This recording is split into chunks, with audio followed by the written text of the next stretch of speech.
Hey, we are back once again, to talk about House of Villains here on RHAP. We know villains.com. We know realitytv.com. It's me, your host, Chappell. And, people just don't go home on this show like they normally do. So we're going to be talking about this episode and just kind of vibing it out. With me, of course, my villainous co-host who has never turned her back on me yet, Jenny Autumn. Jenny, welcome back. Hello, Chappelle. I'm feeling kind of cumbersome. Oh, yeah. I consider myself a bit of a cumbersome bitch, actually, quite frankly. It wouldn't be the first time someone called me a stupid, cumbersome bastard. So I think, this felt very lived in. I don't know why that isn't my tagline here on the YouTube No, video. I feel like we're both very cumbersome people. Mm-hmm. So, cumbersome bastard. That's me. and that's why we relate to Paul so much, perhaps. Yeah. Okay. I'm just gonna say, last week before we podcasted, I called my shot. I said, I think the third nominee is going to be Christine. Mm-hmm. And I think that I will be interviewing Tom Sandoval next week. I called my shot and I got one right, but the show said no elimination for you, Jenny. You're not talking to anyone this week. And we get another cliffhanger here. Yeah, you got the Christine thing. I mean, nail in the head. First thing in my notes, Jenny was right. But no one should be shocked here. You're basically psychic. But again, the Tom Sandoval thing, it is a bit of a surprise that we do not have an elimination. We get another cliffhanger because House of Villains can do that. They just do things like this. And we are not, this is not Survivor, right? We don't take ourselves very seriously on we know villains.com, and they don't take it seriously on the show either. And so we don't come here expecting there to be an elimination every episode. We don't come here expecting this game to be fair. We just know it's going to be fun and wacky, and so we're here for it regardless. But we do have some strategy to talk about and some special guests. Jenny, do you want to just jump right into our special guest? How did you feel seeing Kandy Muse back on our screens? Well, we hear Kandy Muse before we see her. Obviously, you usually get Joel announcing get ready for the redemption challenge, and we hear Kandy over the speaker, and New York's ears perk up. She's like, I know who that is. And yeah, so Kandy Muse is our host of the redemption challenge, which is good. I'm glad that we're bringing back previous villains, that especially some that they left with us feeling like I really could have gotten more. Like I really feel like I could have gotten more. So I'm glad I felt like this was a great use of Kandy Muse, and she wasn't the only one that was going to show up in this episode. We had a whole party, literally. Oh yeah, we had a party. I definitely want to talk about some of these familiar faces for the people who are very familiar with reality TV. They would have known some of these people. I recognized a couple, but to your point, yes, Kandy is hosting this challenge, and the redemption challenge this time is going to have Tyson, Tom, and Christine, our third nominee, all competing alongside their partner, who will be a blast from their reality TV past. I don't know how much you know about Davina, Christine's partner. So I will just get ahead of that and say it's Davina from Selling Sunset. Here's the thing, is I'm sure many people know about Davina, but I love that even the show itself felt like they were kind of saying that they don't even know Davina. Fast forward to the end of the episode, Joel is even basically joking that he doesn't know Christine's last name. So there's production making comments of what happens on Selling Sunset. So I kind of like that there's this running joke of we kind of know that a little bit, but we really don't know anything. So I don't think that we were the only ones that really didn't know Davina, and that is no shade to Davina. It's just not somewhere I have traveled in my reality TV journey. Yeah, and we've been around, so it's hard to it's hard for us to miss everybody. Somebody I've missed as well, Tom Schwartz. I actually don't know the lore of the Toms. I learned a little bit in this episode. Obviously, it seems like they were business partners. They're very good friends. I think they do drag together at some point too. I caught a random clip of them in this heavy makeup, and I'm not quite sure what. Yeah, I wasn't sure what that was, Jenny.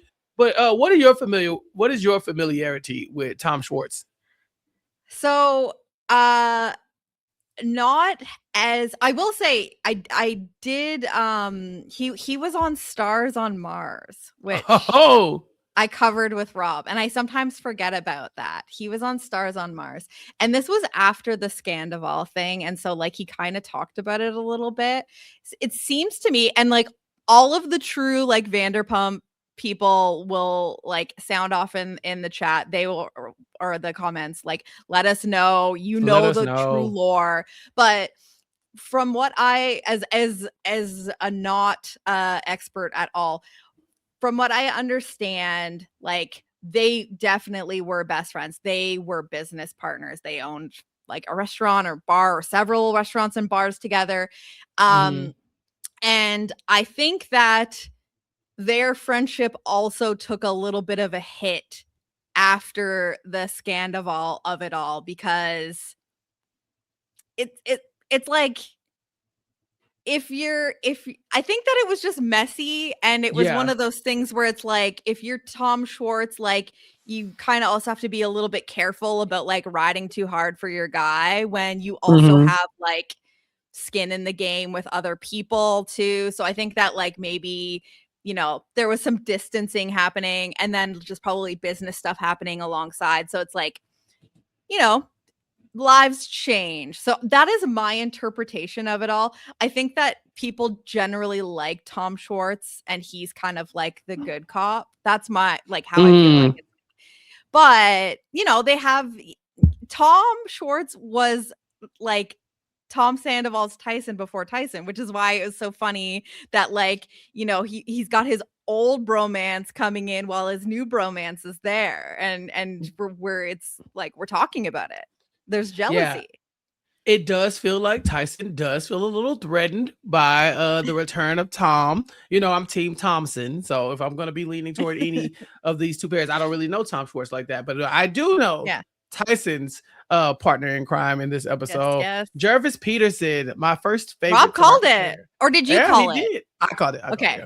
Yeah. But I think Rob co-signed it. But yes, we definitely talked about it. Yeah, look, I love Jervis. I made a case for Jervis being on Survivor 50, and I stand by it. Yes, Tyson is not wrong. Jervis is a legend. Jervis was in the first ever season of Survivor. He also played again 20-something seasons later, and he came in third place to Tyson and Monica Culpepper. And so he says it himself. He says, I helped him win $1 million. He sure did. And so seeing Jervis back, I was like, okay, Tyson, don't be too jealous of the Toms, because you got yourself a formidable, duo. And the moment I saw it was Jervis, I knew they were going to win this challenge. I had to me, Jervis and Tyson, they're battle tested, Jenny. They've done so many immunity challenges, so many reward challenges, all this other stuff. Not to say that Tom, the Toms, or Davina cannot do challenges, but the Survivor world is different. They're bred to kind of do these life-saving competitions when it comes to their life in the game. And so I was not shocked when I saw the outcome. But it was fun to watch for sure.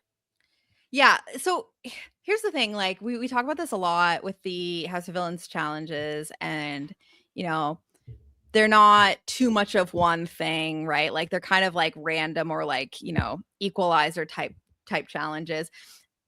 I feel like this was simple, but it definitely was one of those things where it's like if you've done a bunch of Survivor challenges, you might just have like the mindset and like natural like skill set to like know how to tap in to do something like this, because essentially it was just trying to like go slow and steady and like steady your hands.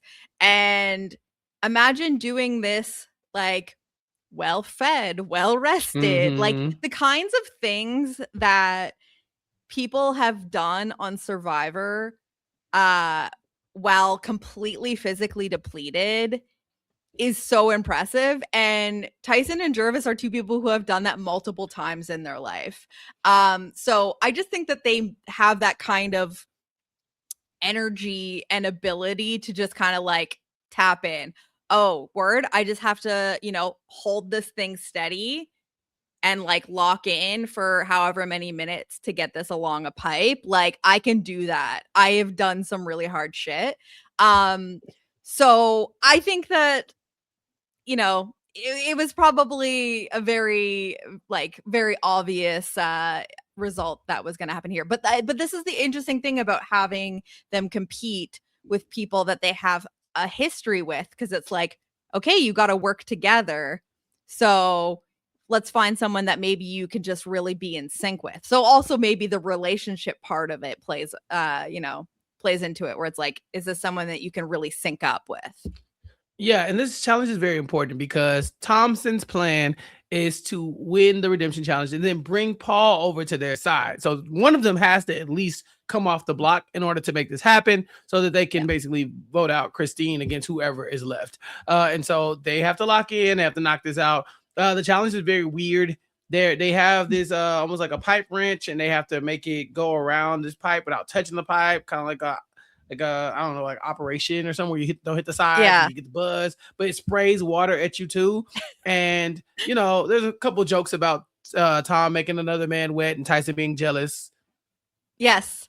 I love this show and how meta it is, because we were getting the I think it was Kate at first, where production is clearly like feeding a line about like, oh, can you say something about like the two Toms getting all wet? And she's like, I'm not going to say that. Somebody else can say that. And then we get New York. Yeah. New York's like, I'll say that. Like giving her version of the same line. Another perfect example of not taking itself too seriously, and also just like giving a little look behind the curtain of reality TV. Like, yes, these people are funny and their delivery of certain lines is like chef's kiss, and not everything they say is written for them. But I love seeing the like, oh, okay, like we're gonna see which person can deliver this like sound bite we want to get and who can really sell it. Like this was one of the examples. Like someone's gotta say something about the two Toms getting wet and how Tyson might feel about it. Right. Meanwhile, everyone and their mom knew it was going to be New York who said it. Right. Like it was Kate. Kate's like, that's for New York, not me. She got it. Watch. So yeah, she's got it. Yeah. Not to yada the challenge, but it's pretty straightforward. It is. Chris, everyone's trying, but this is Tyson and Jervis's competition to lose, and so they do go ahead and win this. Tyson coming off the block, no longer being up for nomination, and so now we know it's down to Christine and Tom Sandoval. But first, and I say but first because we have to introduce the rest of the returnees, or the alumni villains of the villainy. I don't know what to call them. They're just is this a loved one's visit? What is this? Yeah, I think that is kind of like a villain loved one's visit, because it couldn't be just people from their personal life. It had to be someone that they were on TV with, which in Drita's case is like also her family. So like she had that fun Venn diagram of, I was on a reality show where my children were actually also on TV, so this is a recognizable person, just so happens to be my daughter. Right. But everyone else, it was just like someone that is from a show that the people have done. So I thought that was interesting. Because we have Kandy Muse as the host. She's a previous villain from the show, but everyone that was brought in, not necessarily a villain, but has a relationship with these villains and is from reality TV. Yeah. And one of them also was featured, as we mentioned last week, in the finale episode of the first season in Chef Ben. There are a couple villains for sure. There are a couple of villains that are here. These villains be having villainous friends, and that makes total sense. Yeah. And Birds of a let's, feather. yeah, I'm gonna start with a villain. You just kind of mentioned them. We got evil Chef Ben from Below Deck. Him and Kate, they love each other. They've worked together for years. They've known each other for years. She was so excited to see Chef Ben, and again, because Chef Ben is sort of an alumni of this show, Kate says, yeah, I knew when Ben got asked the first time because I turned it down, you know. So very happy to see Chef Ben here. He's a chef with attitude. There's something about Below Deck where the season is only as good as the chef is crazy. If the chef is normal, the season is kind of lacking. But if you can get you an insane chef on Below Deck, such good TV, Jenny. So I was very happy to see Chef Ben. I feel like, you know, and you kind of like the ceiling for how crazy a chef can be. I feel like that's a high ceiling. What I loved about Chef Ben being there especially was like Kate can't stand most of these people. And this is kind of like her story, her edit is about like, oh, like Kate's kind of begrudgingly playing this game. Like she's playing most of this game out of spite because she doesn't want other people to win because she's gotten to the point where she like doesn't like a lot of these people. And you know, she's a little cranky. Like she's not very expressive. Like this is Kate. People don't know how to read her. I loved getting to see her interact with Ben because it was like you're at a party and you don't fuck with these people, and then Bestie shows up and you're like, oh my God, thank God someone to stand in the corner with me and talk shit. And like that was what I loved about, because truly through this whole party that takes place, Kate and Ben are just sitting in a corner, like with their drinks, just like muttering to each other the whole time. And I loved that because it was just like this knowing glance of like, okay, you get it. Right. Ben's a villain the same way Kate is a villain. Like if you're a Below Deck fan, you love Ben. But also, you know, he still has his isms about him, right? You know, he's got a temper. He is very snarky like Kate. He can be very supportive and charming when he wants to be, but not all the time. But yeah, a little high strung, I guess I would say, but they match, right? They kind of, like you said, they got together. It's those two kids in the classroom that you got to separate, because if you don't, they're going to disrupt their. Please, Jenny. Please, Jenny. Sorry, I just said the quiet part out loud. I mean, come on, man. And so yeah, I was very happy to see Chef Ben. You've already mentioned Aaliyah from My Wives, Drita's daughter, and I was very excited to see this, mostly because Drita was excited. You know, like I don't really know much about Aaliyah, but we've learned in this season that Drita is divorced and she has her daughters and she's doing something for herself. And we kind of see her talk about that with Drita. And, you know, the same way Ben and Kate kind of link up and never leave each other's side, we spend so much time with Drita and Aaliyah just having one-on-one mother-daughter conversation, and just Drita really being able to have that loved one's visit from her daughter specifically. It seems to be energizing her a little bit. And you know, Drita's been getting a pretty good edit for the season. You know, she's been having some really good moments. This is feeling like a little bit of a winter montage to me, Jenny. Yeah, no, it was giving like truly, you know, loved ones visit on Survivor, where, you know, you're getting the confessional afterwards of like, this is exactly what I needed for this final push, you know, like seeing my family, hearing from my family. Like that is the unique thing here for Drita, is that she is the only one here that is seeing someone that that is literally her child.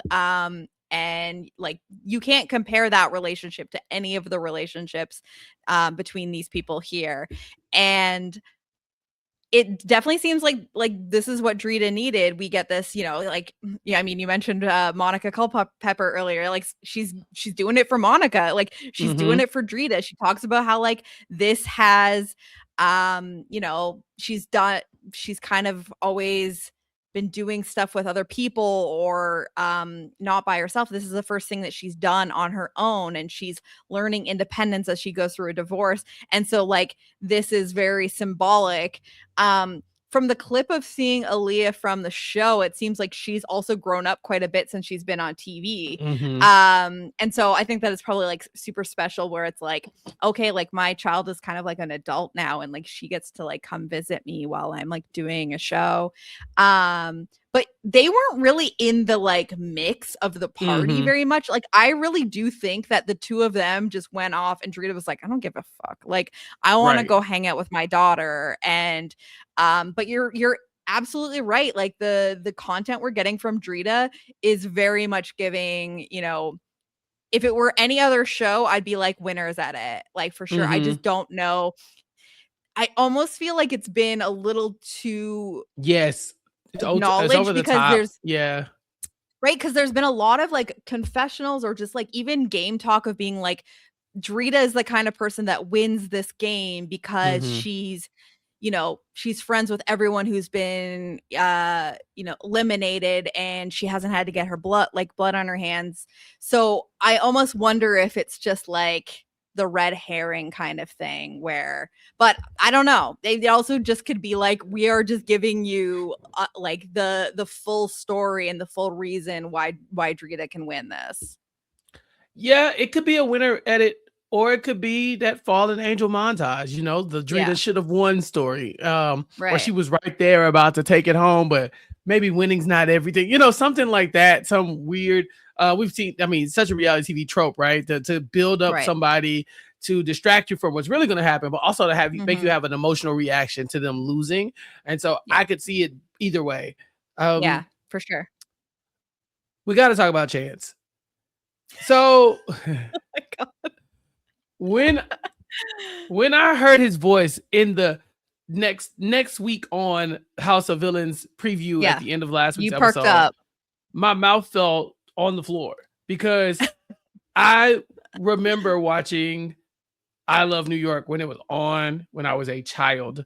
And now, for the people who are not required viewing for children, by the way. Listen, A1 parenting from my folks for sure. My mom was doing a bang up job. But I was watching. Look at you now, okay? Still watching the same shows, same stuff. Nothing changed. So yeah, I was watching I Love New York way back when. And so when I heard Chance's voice, it was so familiar to me. It was like it rang in my mind, but not so much that it was nostalgic, because there is a level of that. But also because I am currently watching I Love New York on my own podcast, recapkickback.com, youtube.com/@recapkickback. That's where you can find my coverage of I Love New York. So if you want more information on Chance, I'm just saying, it's being covered episodically by me and Chantel. She has never seen it. So if you've never seen the show before, come watch it with us live. You can catch up. We got all of those episodes, but we also got Flavor of Love, so you get the backstory of New York too. Just throwing it out there, not to shamelessly plug myself, but I'm just saying, plug it, baby. I'm just You're saying. a historian, okay? I am. I'm doing the labor, okay? I'm doing the labor. Yeah, go check it out, because then you will understand. Not the labor of love. Jesus Christ.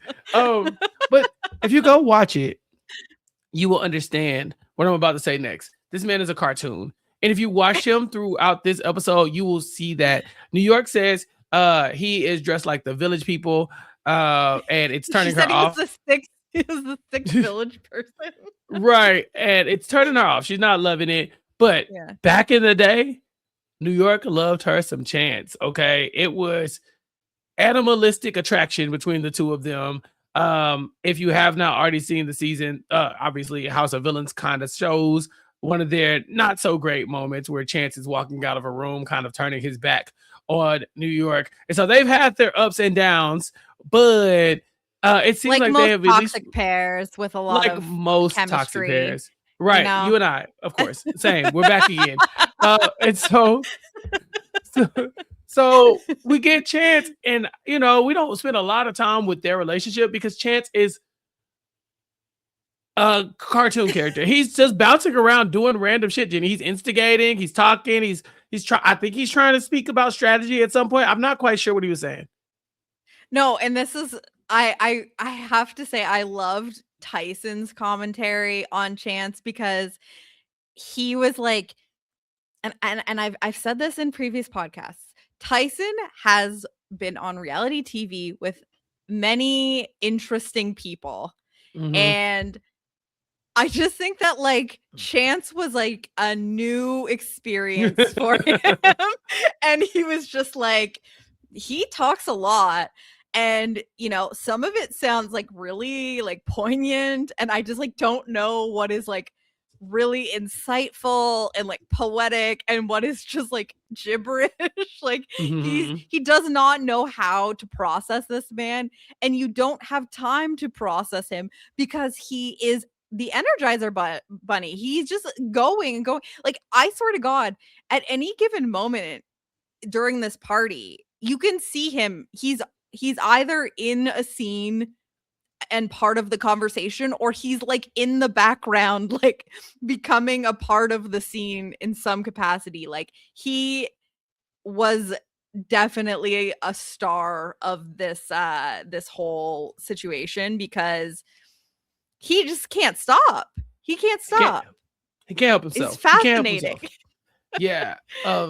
Missed opportunity for them to not bring in New York's mom in this spot. Because I think that there's like, she's like the only other person, I mean, only other person not named Flavor Flav himself that I think you could bring in and make a big impact on at least an episode of TV. But Chance was a really good choice. Jenny, we also have the return of Josh Martinez to our reality TV screens. What'd you think about having Josh back here? I know he's on Spanish Big Brother right now. Yeah, I know. It made me sad that he's not even like on social media right now to get to see his episode of House of Villains. I loved this because, like, I don't know.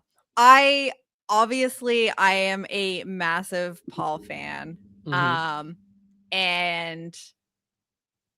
But I love Josh. Like, I just like I have this soft spot in my heart for Josh, and I like definitely have grown affection in the later years as well. I would say, like, watching him return to Big Brother reindeer games, like, I was like really loving like a little more grown up Josh. But yeah, like, this was the story of Josh and Paul, and for Josh to be the one that shows up for Paul, I just thought was really funny because, like, Paul's story, for the uninitiated, is that he gets to the final two in back-to-back seasons where he plays the first one not really knowing Big Brother, the game, and kind of learning it on the fly, and then, loses by one vote in the final, really picks it up and learns a lot and plays a pretty impressive game for a newbie. But ultimately loses by one vote to Nicole Franzel, who, was a second time player at that point, and then returns as a veteran the very next season and just literally leads a cult, like runs this shit. And in Jenny, a way, like, Josh, I need you to elaborate for the people who didn't watch Big Brother. You need to be very specific about this cult, because I think runs a cult sounds metaphorical. No, it's not. I mean, literal. Like, it was, when you see Paul and how he's operating in the House of Villains house, and like everyone is like kind of like put off by him, like these social strategy gamers are like, he's a little intense, he's a lot.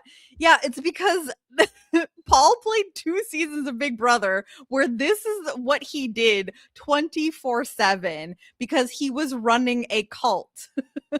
And he basically, like, he says it in this episode, he like locked in with Josh like immediately. Josh was like kind of his lackey in a way, and he gets to the final two with Josh in what he thought would be a layup, and does a poor job of owning his game, and burned a lot of bridges on like with people on the way out, and once again loses by one vote to Josh. So not only does Paul have trauma from this, but like, someone that he felt like he was kind of like shepherding through this game ends up being the one that beats him for a second time in a row. And it's I think it was a controversial win for some people. I don't know. It was a wild season, but I thought it was a really lovely story to have Josh come back and be the person for Paul, because it's been almost 10 years, right? Like, and I do really think that there's a lot of love between these two. So it made my heart warm to see the two of them together. It felt like a full circle moment almost. Is there any world where any of Paul's other allies could have been in this spot? I mean, before Paul and Josh, there was Paul and Paulie. PP always pulls through. Why? Like Paulie Calafiore is still, doing reality TV. He's still out in these streets. I could have seen some Paulie. But I don't know. I don't know how much. I think they keep up. Yeah, Victor. I think Victor. Well, I also think this film last summer, I was gonna say Victor has his hands full these days. But yeah, I mean, that's the thing is like Paul has had some really good like ride or dies in these games. He also had a whole cult. A cult, literally. Like I think people like if we say it enough, maybe it will sink in that it was a cult. Go watch BB19 and make yourself a stiff drink. I always think about that moment, maybe a week before the show ends, 2 weeks before the show ends, when the show starts cutting to Christmas Abbott in the confessionals, and she's like, do I love Paul? Am I in love with him? Because people forget that Paul had worked Christmas so well that Christmas started to actually catch real feelings for Paul. Yes. People don't talk about that. So Paul, the cult leader, is well documented. And I do think it's interesting that it's Josh here, because Josh is somebody who else is on reality TV. Like, and the way Paul has taken a break from reality TV, Josh has not. Josh has been on The Challenge. Josh is currently playing like a Spanish version of Big Brother, kind of. Josh was on Destination X. Josh is always competing. And so if you want somebody, the same way that Tyson having Jervis around to help with that challenge is really helpful, Josh can be beneficial to Paul. And we will see Josh giving Paul some heads up about maybe what he should do with the strategy, because Paul this time around says he's ready to be a singular villain and work around the house. He's lost his two allies in Ashley and Johnny, and so now he's kind of the swing position, right? He can go either way. He can work with these different sides, and we need to figure out which direction Paul is going to go to. Now with Josh basically wins Big Brother because Paul was so villainous. Right. Yeah. Paul lost Big Brother, right? They didn't want to vote for Paul because Josh was the more palatable choice. They wanted to punish Paul for, the way he was playing the game. Jenny, that's House of Villains in a nutshell for basically the first two seasons, right? Tanisha wins over Johnny Bananas. Wes loses to Safari because of the way they played the game. So it's very poetic that Josh, someone who did win a game in that same manner, is now here to almost be Paul's partner and advisor at this point in the game. Yeah, and that's why it's like, okay, do we take Josh's advice? Is Josh advising Paul on what Paul should do to win the game, or is Josh advising from the perspective of you're playing a Josh game? And I will say that, like, I think that Josh it's not like every reality show he's been on, it's like the exact same thing. Like he's obviously like evolved a little bit. He's grown up. He definitely still has like his emotional outbursts. He's definitely like on the challenge, he's still like getting into fights with people and stuff like that. But you know, Josh and Paul are not the same players. They're not. And so I think that it's interesting like how what advice Josh would give to Paul, because it's not necessarily what Paul is going to do naturally. But yeah, Josh basically says like there's a lot of strong females here and like that is a problem for you.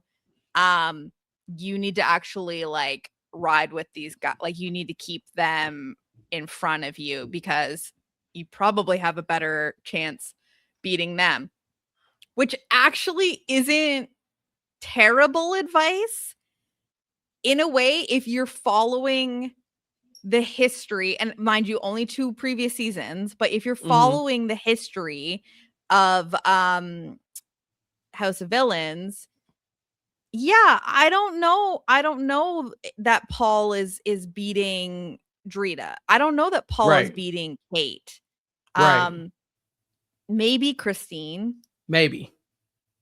But a lot of people don't like and respect, like don't like or respect Tom Sandoval. And some people might not want to vote for Tyson simply because it feels like it's too obvious. You know what I mean? Like there's nothing more like villainous than like going against the grain and just like doing what you like, going against what you think people expect to be done. Yeah. And so a little defiance has never been, you know. So I don't know. I really want to get your perspective on Josh's advice here about basically insinuating you should go with the Tom and Tyson New York side of things here. It's tough. It's tricky, right? Yeah. Because Paul's he's kind of playing a messy game. You know, right now he has the opportunity to lay low, right? But because he's in this very important vote position, he can't really do that. So he's trying to work the numbers into his favor. There's that moment at the beginning of the episode where he's telling Christine, oh yeah, you got New York, you got me. And New York's like, what? You lying, cumbersome bastard. You don't just give away my vote, you know? So, and if when she says, you stupid, cumbersome bastard, Paul says, why? In the most casual way. That's why I love this show. You could say that to someone's face and they'd be like, huh? What did I do? Like, no one was like offended. And he even apologizes. He's like, oh, my bad. I was tripping. Yeah. And so, because he knows how to talk to New York after he's fucked up. You know what I mean? He's like, oh, don't push it more. You just be like, yeah, that was kind of dumb. I was tripping. My bad. I am cumbersome. I'm sorry. You know? Yeah. You know? So he's playing a little loose. And you're right. I wouldn't want to. If we're just looking at the history of House of Villains, let's just assume villains vote bitter, right? Let's just say that as a rule of thumb. I think we've seen enough to know that the most villainous person typically does not win. I would not. Tanisha is not the most villainous person in her season. I don't think Safari was the most villainous person on his season, right? No. So let's say the villains are going to vote. They're going to vote bitterly or not for the best gameplay. They're going to vote for who they like the most more times than not. So, yeah, you don't want people who are more well-liked than you sitting at the end. The problem is, by putting those people on the jury, that's how you become more disliked, right? Yeah, exactly. So Paul betraying those women could potentially screw them over completely, especially people like Kate. I can't speak on Drita, because Drita does seem like she's been working on herself over the last few years. But Kate is not working on herself. Kate is very much like, you come for me and we can dissolve all of this, right? If you piss, like, you're good with me until you annoy me. And then at that point, I'm over you. So I don't know if it's safe to cut, to be the reason why Kate doesn't accomplish her goals here.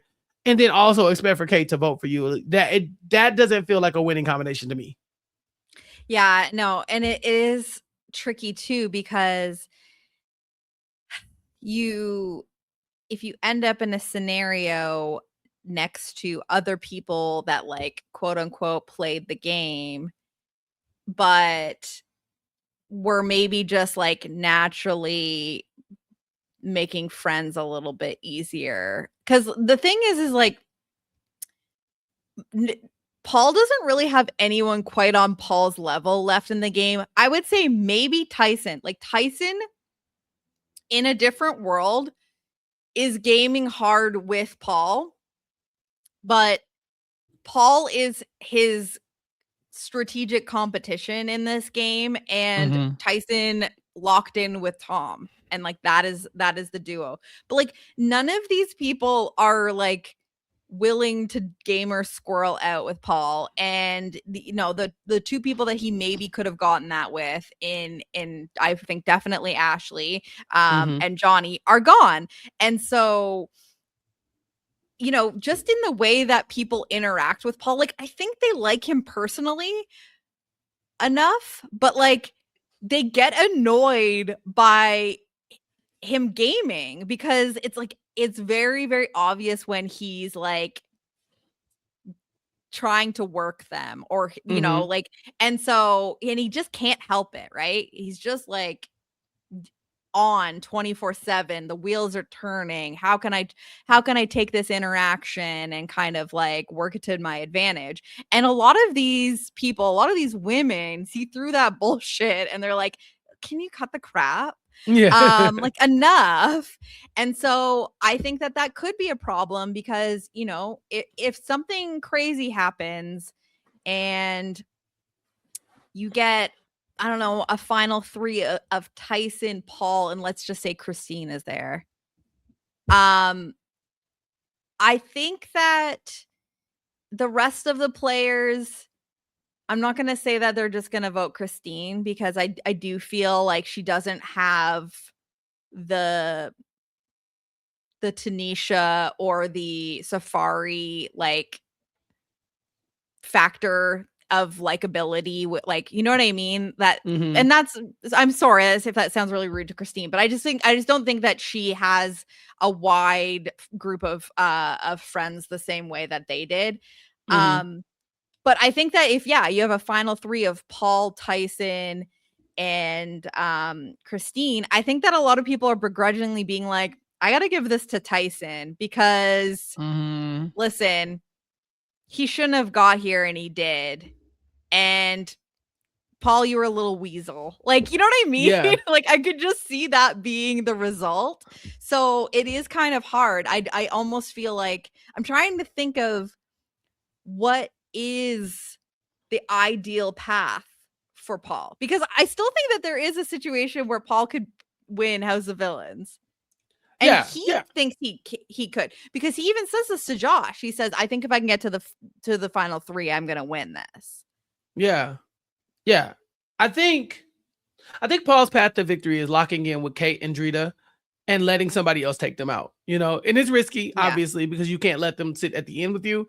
But like, I think that if you don't betray Kate and Drita, they will ride for you at the end. Drita and Kate are not going to vote for you if you betray them. I just don't see that. Like, you would have to be sitting next to somebody they hate. And I think that's possible. The problem is they would hate you as well. And so I don't think you can count on it, right? Like, they're not gonna, they might give it to Tyson because they respect the more upfront version of the gameplay, right? Drita's been saying since day one, I understand who Tyson is. We even see them kind of talk about it in this episode where he's like, oh, Drita, you're finally opened up to me. She's like, I don't have a personal issue with you, but you're my competition in this game, So I think from that standpoint, that's a game recognized game. There's no betrayal. It's your team versus my team.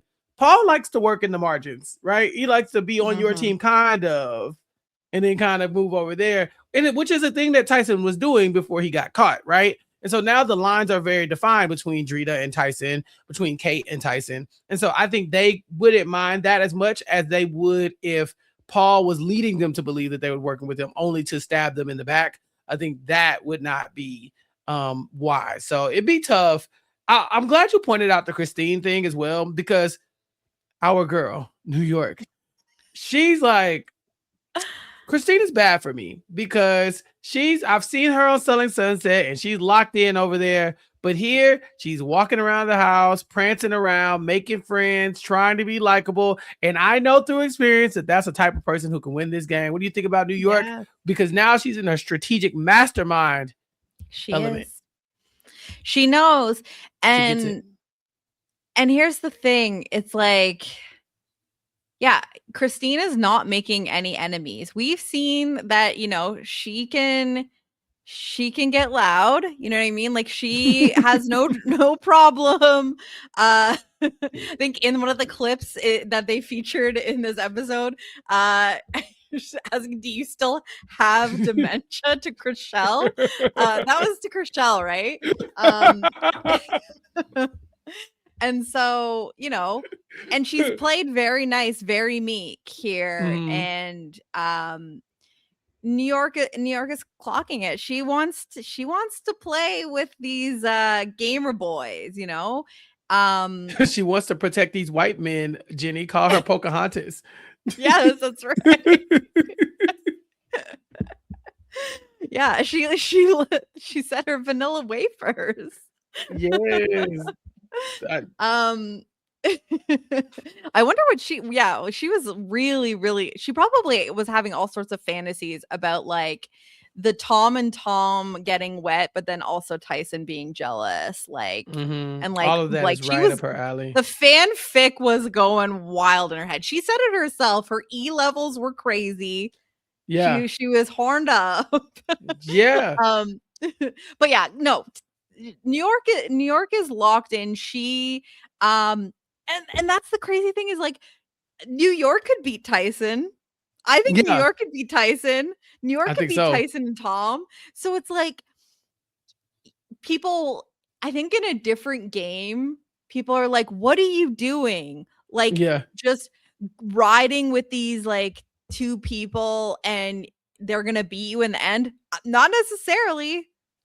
I think that there are many, many situations where New York could go to the end with any combination of Tyson, Tom, and Paul and actually win. If she can show her work, then I don't know. Like she had Kate up until the point in this episode. Kate acknowledging I probably should have put New York on the hit list, but god damn it, I like her. She's weirdly charming to me. Yeah. So I'm just saying, like that is power, and she just needs to get there. So I don't know. New York is right. Like people like Christina are a problem. People like Drita are even more of a problem. But she doesn't want to play with people like that. Yeah. It's House of Villains. She wants to play with her boys. She does. And she talks to Tyson and Tom. They come together. They strategize this three-way dragon, three-headed dragon. It's just like, hey, let's go attack. Let's go put some pressure on Kate. Let's go be friends with Kate because Kate, we need her in case of a tie, right? They suspect that maybe they won't be able to get Paul behind them. And so if so, they're going to need that additional vote from Kate, the tiebreaker. New York goes to Kate, and she's low playing this because she sees Paul kind of working the Christine thing, right? So she has to go and combat that. And she goes to Kate and she says, man, Tom really wants to stay here. And Kate says, well, so did I when they put the envelope under my chair. And New York's like, yeah, but is he really wants to stay? She's like, everybody wants to stay. Do you want to go in his place? And New York, bold as she is, says, I mean, anything can happen to me. She's kind of like, if you want to come for me, come for me. And Kate says, you should volunteer as tribute if you feel so strongly about it. And the next thing you know, New York is saying, fuck you with a long, sick dick. She turned. She did. Because I will say, as someone that understands New York, you do. There was a shift. All of a sudden, it felt like kind of a playful kind of thing. Like he really wants to be here. I wish I could do something. Like I know it's so sad. And then all of a sudden, there is kind of a shift in Kate's energy where she started it. Yeah. Kate is kind of getting annoyed that like New York is like pushing about how like, okay, well, yeah. you want him to stay so bad that you want to go? Like, what am I supposed to do here? And Kate's having a hard time masking at this point, right? Like, she's basically like, okay, like, well, if you really want him to stay that bad, why don't you could go home instead? Like, what do you want? What's done is done. And this is where New York was like, because it wasn't cute anymore. Kate was getting a little too real. Yeah. And, New York was just trying to like be like, oh, this poor little puppy. I feel so bad for him. Can't we let him stay another night? Can't we let him stay? He wants to be so bad. Yeah. And Kate was like, if you want this puppy so fucking bad, you can leave with it. Well, that's what New York heard. Kate was more like, well, I mean, you could just go with the puppy if that's the case. Like, but that is how we can keep the puppy, but you have to go. But New York, New York heard, fuck you, girl. And so fuck it's you a wrap. And your puppy. And your puppy. It's a wrap. New York's going off left and right. Yeah. Josh is in the corner being like, she's doing this in front of the family. I was like, Josh, let's not talk about what you do in front of people's families, because the way Josh showed his ass on that season of Big Brother and subsequent seasons of The Challenge, which are, I mean, arguably the Big Brother's probably a family show. The Challenge is not, but just saying, Josh, please. Neither of those should be a family show. Neither show, right? And so, the relationship is now old and dried out. New York hates this. Kate's like, I should have put up New York, but I'm stupid. And so, we kind of see the whole relationship dissolve right in front of our eyes, right outside of this inflatable rave, pop-up rave house. Jenny, why don't we have one of those?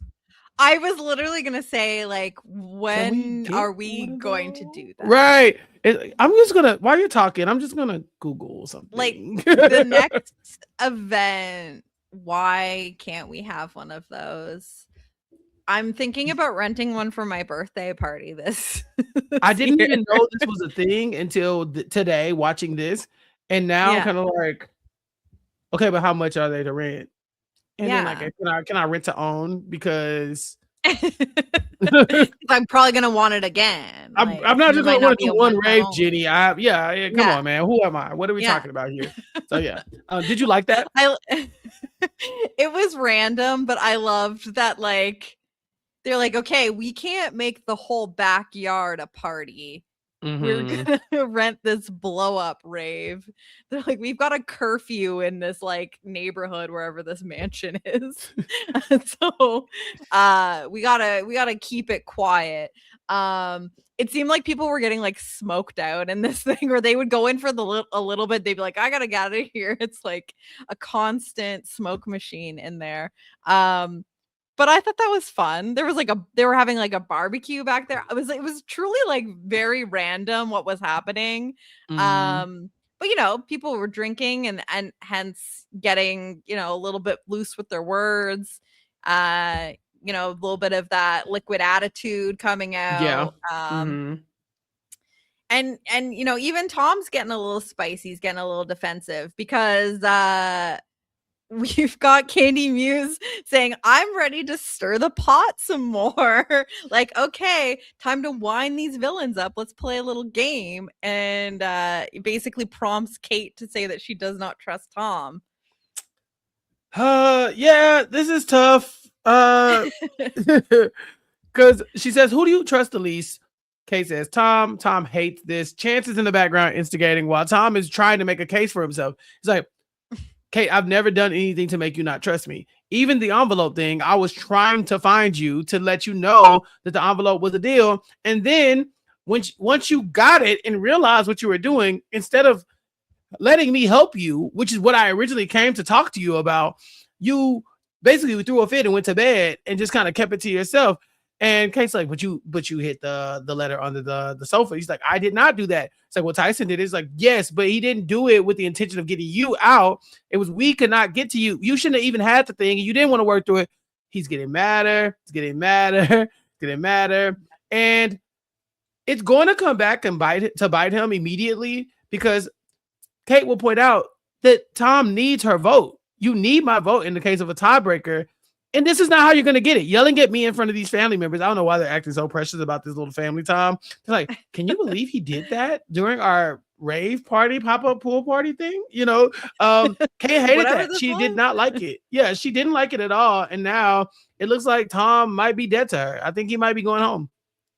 Well, it's especially just like she is saying, if you're even worried about it going to a tiebreaker, saying like you don't think you have the votes in the first place, like you're not going to lock those votes up by acting like this. Mm-hmm. So you should, like, before even worrying about getting my vote, which you're not doing a good job of getting right now in the first place, like acting a fool in front of other people whose votes you might still be able to get and not have to worry about a tiebreaker, like you're doubly not doing that well here.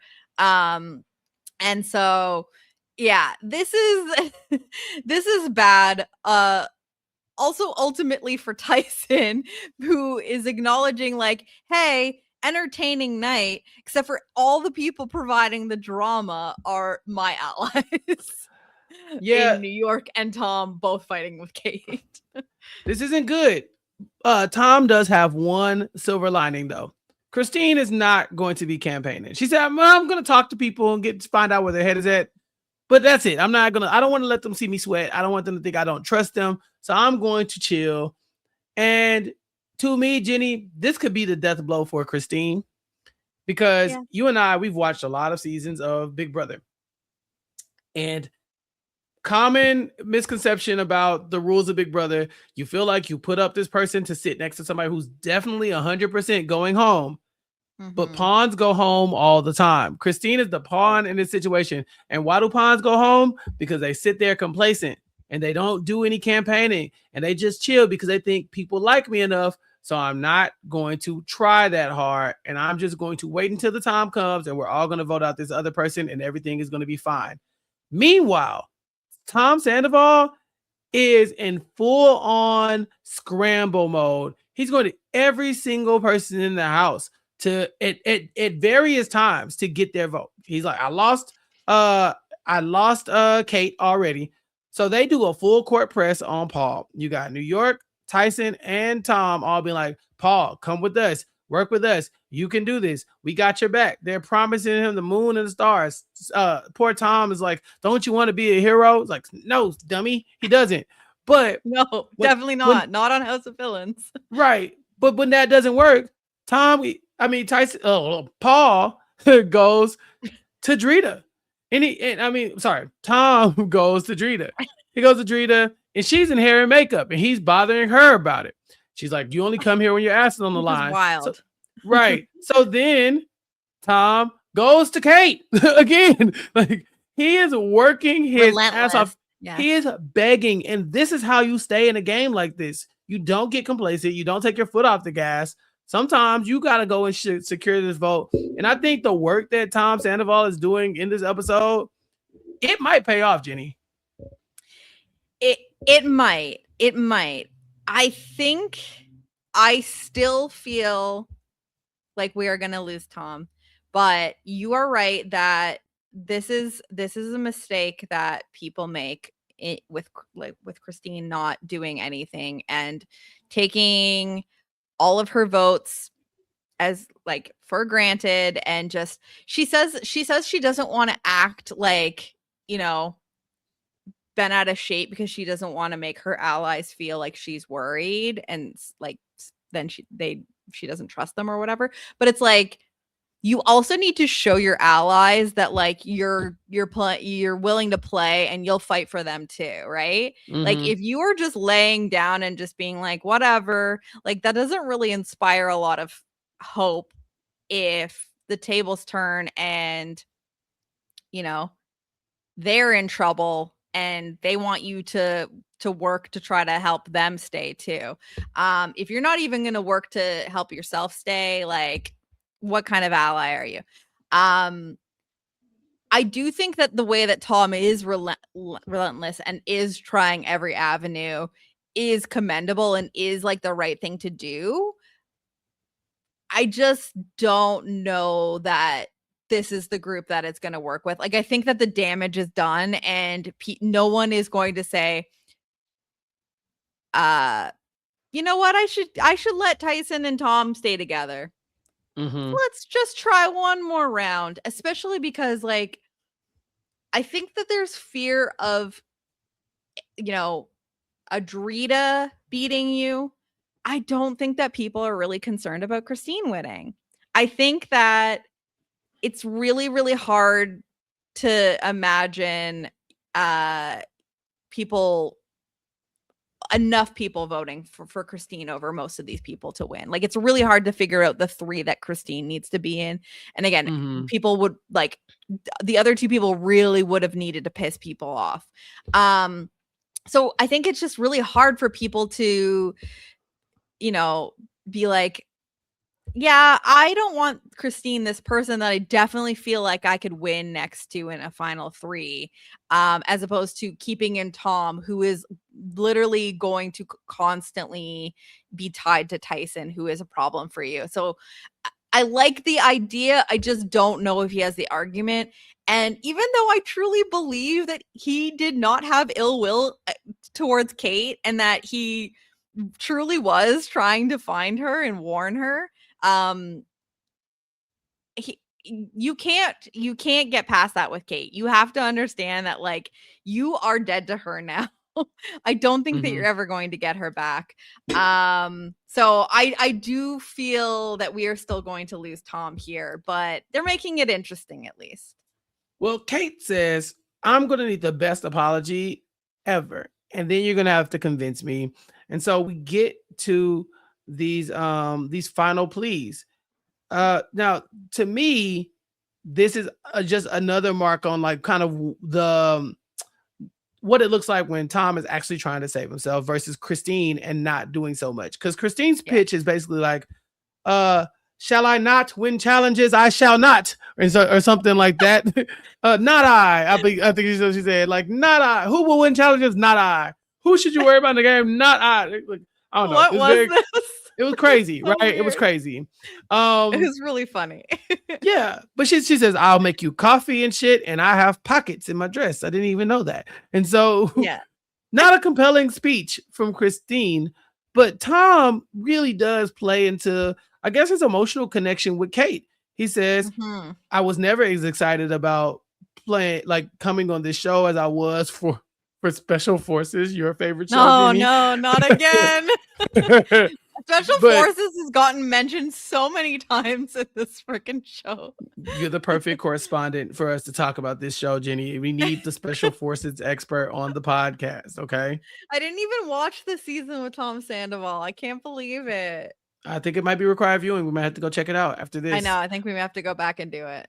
Yeah. So he says he wasn't even that excited to come and do this, but he's having more fun than he's on this than he's had on any other show that he's done.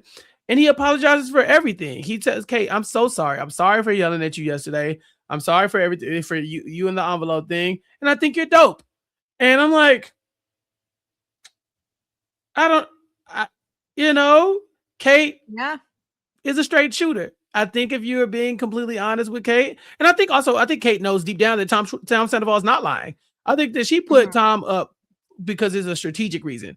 And she can't really put words to that.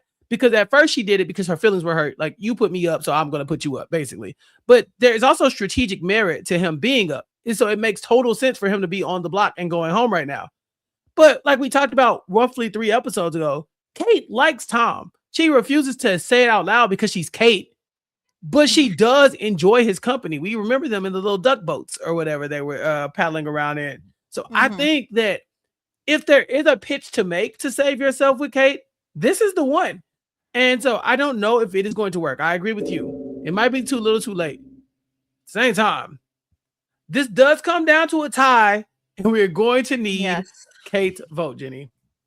Yeah, it's second episode in a row where we're going to get a cliffhanger on Kate's decision. I mean, she is the main character here, whether you like it or not.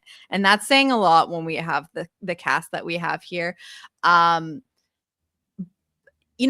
Tom does exactly what Kate asked. She said it herself. He's going to need, the best apology and to like make me, feel like he really, regrets what he did.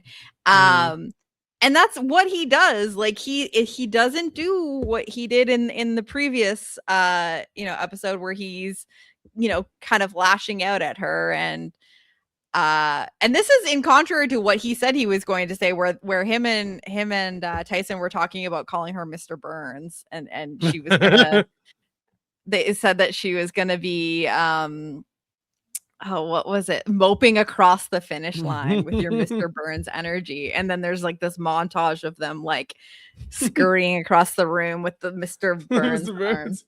Yeah. It was actually really funny, to be honest. It was like they did kind of clock there. But he does exactly what she wants. I just think that Kate is still a game player and she has one goal here, and she would be making a mistake if she let Tyson and Tom stay together. She says it literally, as the episode is wrapping up. Like, I don't think that she really cares that much about Christine. Christine doesn't really help her. But if she saves Tom, are Tyson and Tom going to separate their beds? Like, sure, she feels a certain way about Tom, and Tom is apologizing to her right now, but Tom's number one is always going to be Tyson. So what good does that do her? Well, I don't know, because I think that, let's say you do keep Tom. Like, let's say there is some merit in keeping Tom. Thought experiment. Yeah, she keeps Tom here. We get rid of Christine. Drita's not going to put Kate on the block, right? Yeah. But Tom might put Drita on the block. And that is not awful for Kate if she wants to win the game. Kate sitting next to Drita might be a losing combination. Kate eliminating Drita might be a losing combination. But Tom voting out Drita and Kate voting to keep her and showing her loyalty in the same way that Drita has voted on the wrong side of the vote several times over.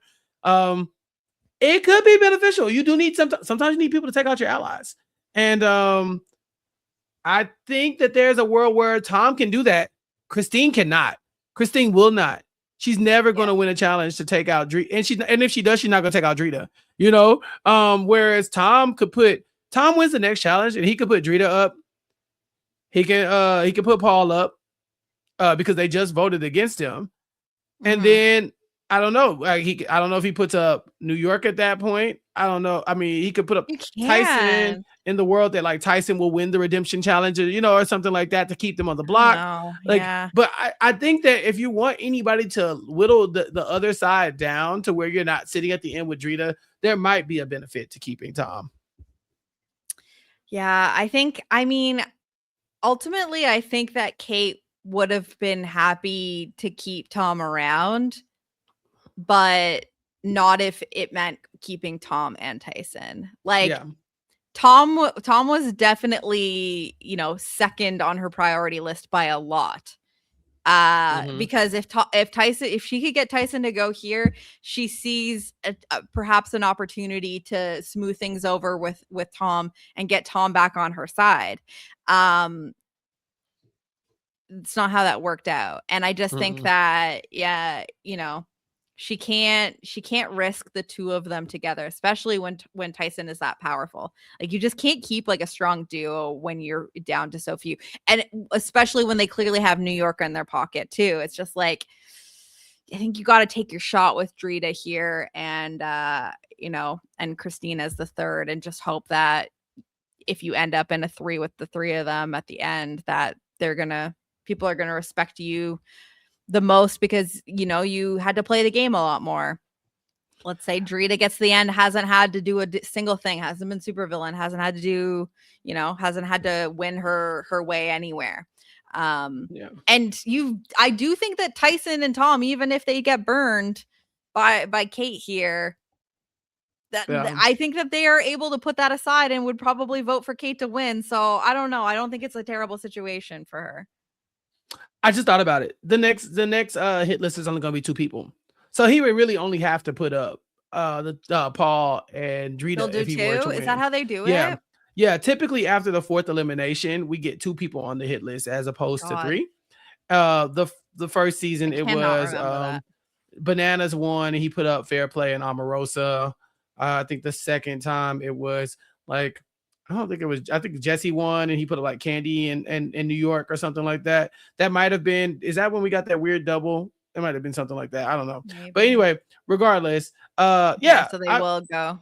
yeah, so I'm just saying there. To me, I think you could use Tom's challenge prowess to your advantage because if you could get full loyalty from Tom to where he won't target you and he won't target Tyson, that's fine as long as he's targeting everybody else. Yeah. Now can you hopscotch over New York in Tom's eyes, right, and be in and avoid that? Maybe not. And so yeah, I think it'd be a tough sell. But regardless, I would like to see it, right? I'm happy that these people are Of playing so course. hard. The Yeah. reason why we loved Claim to Fame, because these people was because the people you didn't think would come in playing so hard came in playing hard. Mhm. And this season, there are no one is just hanging around with no strategy. There is no Teresa in the house. Mhm. Even Christine just mumbling random phrases and stuff like that. There's a She's method trying in to her her own way. madness. Right, Yeah. exactly. So Yeah. we will see next week when we come back to find out who will be eliminated because it's been a couple weeks since we've had one of those Yeah. at the end of an episode. And so I imagine they have to catch up. But so we should see We what have 2 happens next. episodes left, I think, right? Yeah. So Yeah, we've 2 got episodes left. to, how many people do we have right now? 7? Yeah. So Yeah. season. Yeah. Um. Yeah. We gotta get some people out of here. So yeah. Gonna be a Probably. Survivor. We're gonna have a House of Villains blood moon. Yeah.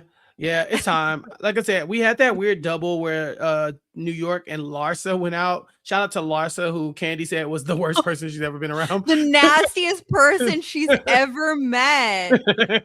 That's wild.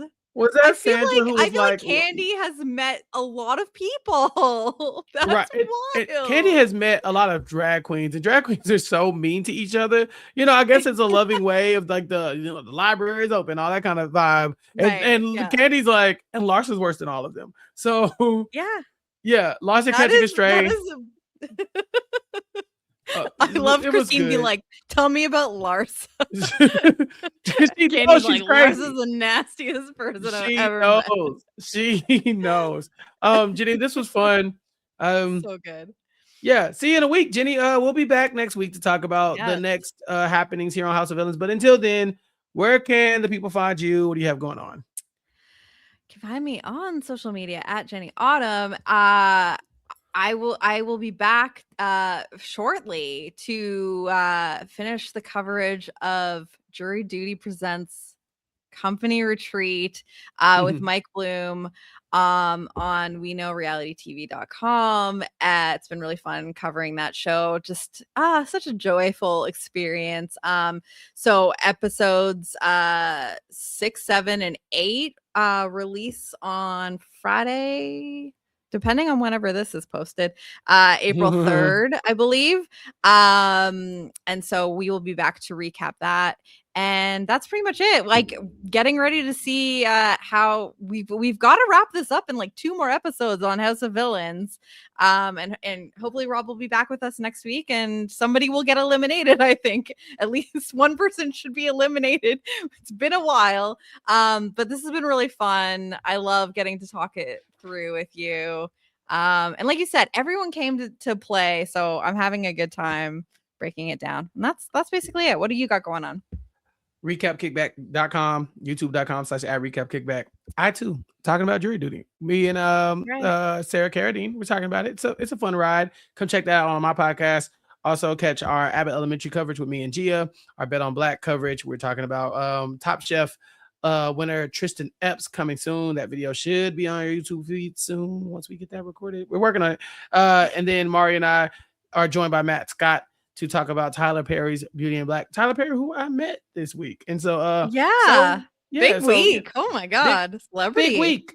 Look, subscribe, recapkickback.com/subscribe, and maybe you'll hear about it. But that's it. Yes. So, Jenny, Maybe Rob will be back to join us next week. But until then, peace out, everybody. We'll be back next time. Bye. Yeah. Bye. This is RHAP.